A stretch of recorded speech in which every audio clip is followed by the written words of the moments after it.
This is the White Coat Investor Podcast, Milestones to Millionaire, celebrating stories of success along the journey to financial freedom. Here is your host, Dr. Jim Dolly.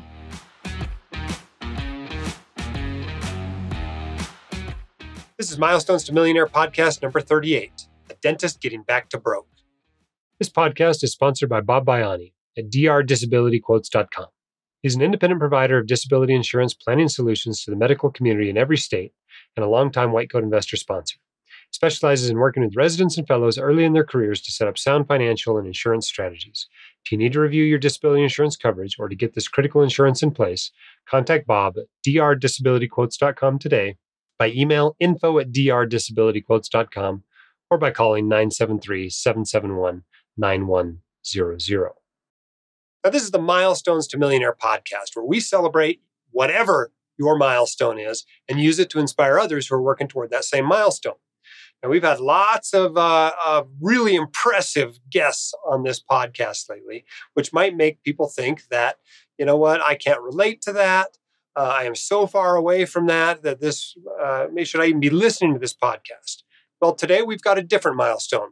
We've got someone who has gotten back to broke, which is probably the first and most important milestone that we reach on the pathway to wealth.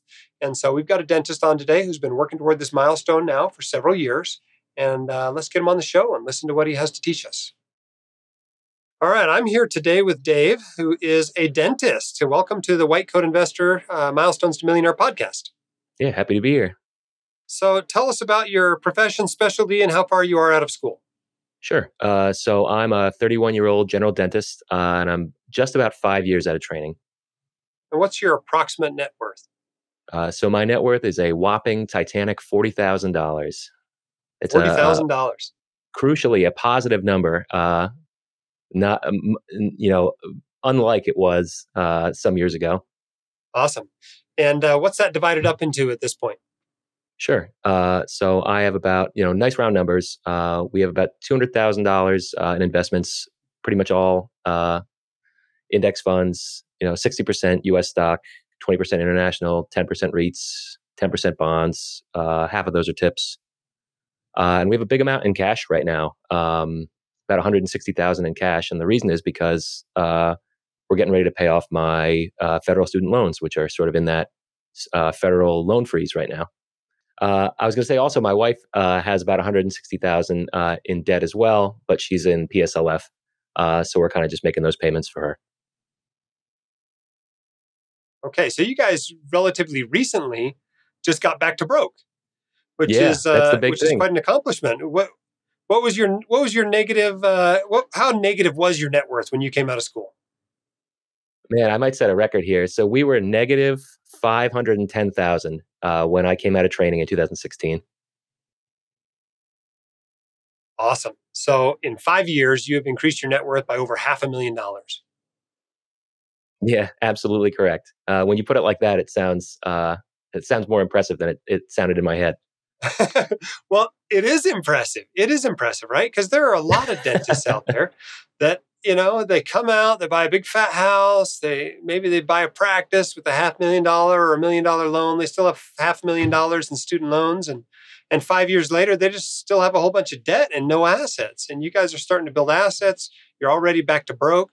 It sounds like you've got great plans to get rid of your student loans, PSLF for one of you, and just paying them off for the other one as soon as the student loan holiday is over. I mean, you guys have got it wired. You're doing great. Well, I appreciate you saying so. Yeah, that was exactly the plan. And thankfully, we've stuck to it for the most part. Coming out of training, I really didn't know very much at all about financial things. When you see the numbers that are that high in the negative, it feels quite overwhelming. But then you become a little bit more financially literate and you start to make a plan and you just sort of stick to it. So when did you make a plan? How far along were you into this process when you kind of mapped it out and said, this is what we're going to do? Sure. So when I was in my general practice residency, I started to see the amount that my loans were increasing per month. Like I think my debt amount was increasing around $2,000 per month. And I certainly wasn't making an amount that would be able to pay it down. And I started to think like, oh, okay, so the math doesn't exactly work out here. What's happening here? And so somewhere in residency, we started to look into how to pay off student loans. From there, Dave Ramsey, then Mr. Money Mustache, White Coat Investor. I'm sure a familiar track for many of your audience. Awesome. So, what do you think were your secrets to success? I mean, how did you do this where so many people don't? Sure. I think a big part of it right off the bat is not making mistakes, right? Being very intentional about our plan. Thankfully, when we were not very financially literate, we were not taken advantage of sort of by all the different ways that people can fall into traps. We did end up losing a bunch of money on our wedding, which was a big pain early on, as our venue closed and they took our deposit, and it was a big problem. Looking back now, that wouldn't worry me quite so much in the amount, but at the time it was devastating. But I think the intentionality is a big part of it. Having the tough conversations with my wife about what really makes us happy. And I think another big part of it is sort of making it into a hobby, kind of becoming a nerd about it. It strikes me that I have friends who will put an infinite amount of effort into fantasy football and don't know anything about their finances. Yeah, it's definitely the best paying hobby out there, without a doubt. Yeah, 100%. And so, what do you think? I mean, looking back now, are you glad that you went to dental school? Yeah, my godson just told me that he was thinking about going to dental school, and at first I thought like, oh, this kid's got to make a plan before he gets started. But overall, now it's a career and it's a profession that I really enjoy every day, and a big part of that is not feeling so under the gun financially.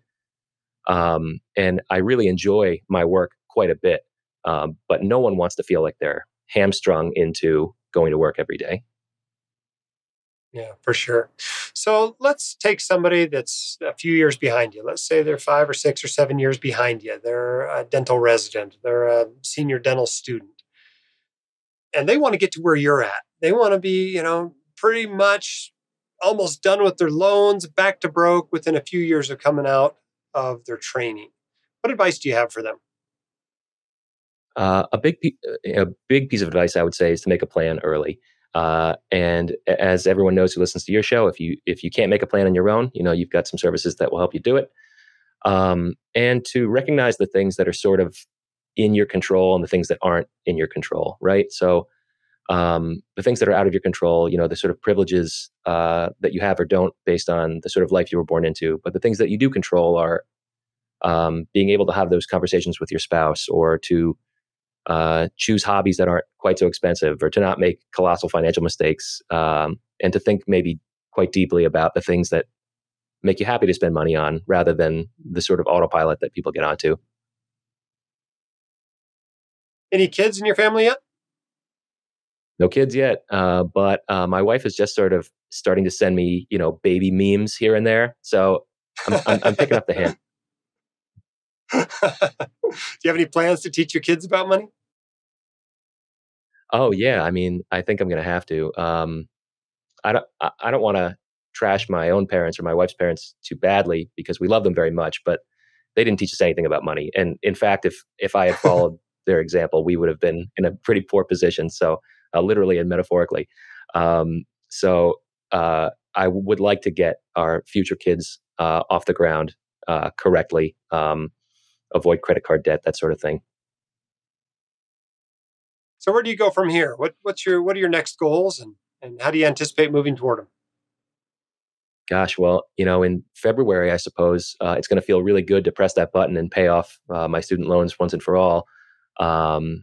We definitely want to start to, look into getting a house. We live in an apartment right now.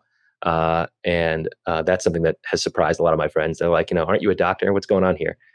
So that'll be a big thing on the docket pretty soon. And it's strange that now we're kind of becoming acquainted at feeling comfortable spending money. For the longest, I drove this old Subaru Outback that had 230,000 miles on it. And then I switched it for a Honda Civic that has, a triple digit odometer now. And I just put a pre-order in for a 2022 Ford Maverick, which is, feels ostentatious to me. But finally being able to afford something like that just with my checking account is pretty unbelievable. Yeah, pretty awesome. Moving up in the world, huh? From one to another Absolutely. to another. The fun part about that is each step up just feels awesome. If you That's take it all right. at once, you don't get to enjoy all those intermediate steps.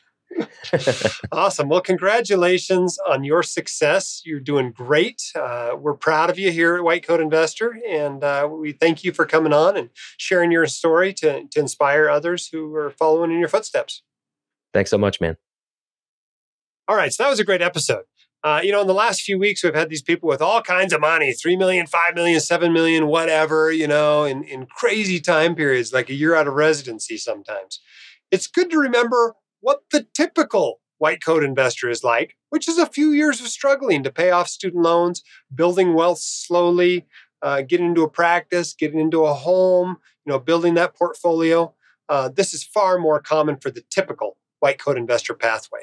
And you know what? When you start out in a big hole, just getting back to broke is a huge milestone. So if you are still working on getting back to broke, know that you can do it.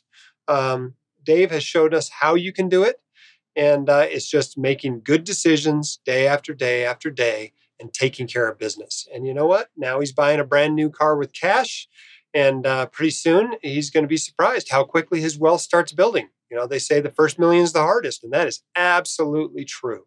Absolutely true. But you'll be surprised how quickly it goes after that. This podcast was sponsored by Bob Baiani at drdisabilityquotes.com. He's been a longtime sponsor of the White Coat Investor. One listener sent us this review. Bob and his team were organized, patient, unerringly professional, and honest. I was completely disarmed by his time and care. I'm indebted to Bob's advocacy on my behalf and on behalf of other physicians and to you for recommending him. Contact Bob at drdisabilityquotes.com today. You can email info@drdisabilityquotes.com or you can call 973-771-9100 to get disability insurance in place today. You can get on the Milestones podcast, whitecoatinvestor.com/milestone, and we'll get you on here and share your story to inspire others. Till then, keep your head up, shoulders back. You've got this, and we can help. We'll see you next time on the podcast. My dad, your host, Dr. Dolly, is a practicing emergency physician, blogger, author, and podcaster. He is not a licensed accountant, attorney, or financial advisor, so this podcast is for your entertainment and information only and should not be considered official, personalized financial advice.